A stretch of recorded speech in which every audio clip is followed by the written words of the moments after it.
Hello guys! అందరికీ నమస్కారం. అందరెలా ఉన్నారు? మేమైతే చాలా చాలా బావున్నాము. ఈరోజు వీడియో వచ్చేసి సీజనల్ వెజిటబుల్ అదేనండి బోడ కాకరకాయ ఫ్రై నేనైతే మీకు ఈరోజు చూపించబోతున్నాను.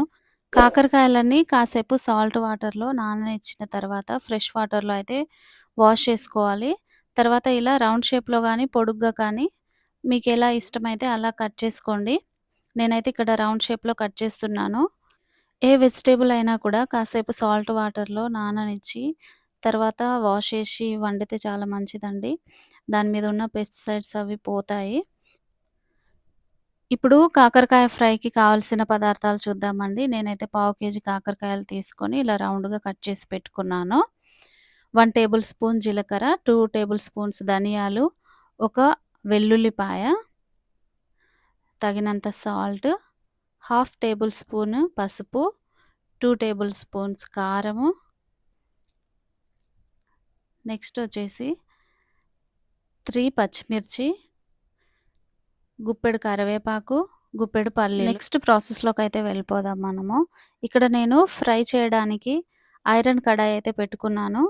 అందులో తగినంత ఆయిల్ వేసుకొని, ఆయిల్ వేడయ్యేలోపు మనమైతే కట్ చేసి పెట్టుకున్న కాకరకాయల మీద కొంచెం ఉప్పు చల్లుకొని, ఆ ఉప్పంతా వాటికి పట్టేలాగా కలిపి, తర్వాత ఆయిల్ వేడైన తర్వాత మనమైతే కొన్నిగా ఈ కాకరకాయ ముక్కలైతే ఫ్రై చేసుకోవాలి.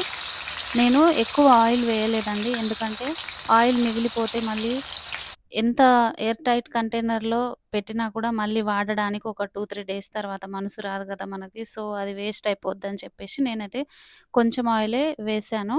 కొన్ని వేసి ఫ్రై చేసుకుంటున్నా. ఇలా అయితే గోల్డెన్ బ్రౌన్ వచ్చే వరకైతే మీరు ఫ్రై చేయండి.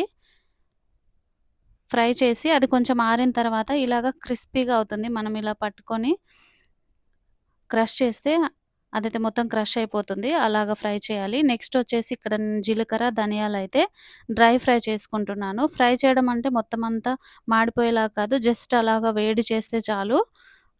కొంచెం మాడిపోయినా గూడా టేస్ట్ అంతా చేంజ్ అయిపోతుంది. సో, కొంచెం వేడయిపోయిన తర్వాత నేనైతే మిక్సీ జార్‌లో వేసుకుంటున్నాను ఇవి. తర్వాత కారము, తర్వాతొచ్చేసి పసుపు, తర్వాత సాల్ట్, మనం తీసి పెట్టుకున్న వెల్లిపాయలు ఇలా మిక్స్ చేసుకొని మనం మసాలా అయితే ప్రిపేర్ చేసి పెట్టుకోవాలి. తర్వాతొచ్చేసి ఈ ఫ్రై అయినవన్నీ ఆలోపు ఆరిపోతాయి. సో, మనము కరివేపాకు ఫ్రై చేసుకున్నాము. జస్ట్ ట్రాన్స్‌పరెంట్ అయితే చాలు ఆకులు. లేకపోతే మొత్తం అన్నీ మాడిపోతాయి. కరివేపాకు కూడా ఫ్రై చేసుకొని, నెక్స్ట్ వచ్చేసి పల్లీలు ఫ్రై చేసుకుందాం. నెక్స్ట్ వీడియో వచ్చేసైతే తప్పకుండా ట్రావెల్ వ్లాగ్ ఉంటుందండి. మిస్ అవ్వకుండా చూడండి. ఇప్పుడు ట్రావెల్ వ్లాగ్స్ పెట్టట్లేదు ఎందుకంటే ఈ వీకు ఫుల్ వర్షాలు కదండీ! సో, అందుకే పెట్టట్లేదు. నెక్స్ట్ అయితే తప్పకుండా ట్రావెల్ వ్లాగే వస్తుంది. చూడండి మిస్ అవ్వకుండా. పల్లీలైతే ఈ విధంగా మాడిపోకుండా మంచిగా క్రిస్పీగా ఫ్రై చేసుకొని వాటిని గూడా అందులో యాడ్ చేసుకోవాలి.